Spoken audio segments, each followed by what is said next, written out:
my name's Jim Halliburton, also known as the HMO Daddy. I want to tell you about a fantastic new course I've introduced, how HMO landlords can save and make money. It takes account of the 28 years experience I've got, setting up 160 HMOs, having over 1,000 tenants.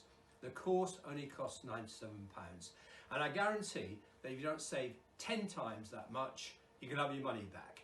But enough about me, listen to those who've come on the first course. Jim Halliburton, HMO Daddy, money saving, 40 plus tips.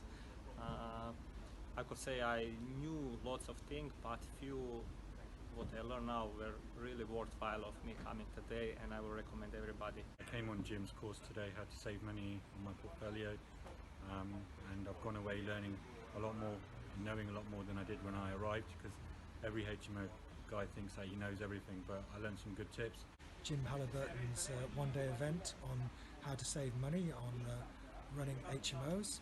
I am a portfolio landlord, and it was a very worthwhile event. I learnt lots of things at today's event which will save me money on the HMOs which I currently have. And the networking as well that you get is well worth coming on. The course more than repays itself, and hopefully in the next week or so I'll be able to put some of the things I learned quite simply into action. If you have HMO, come here, join, you will be happy.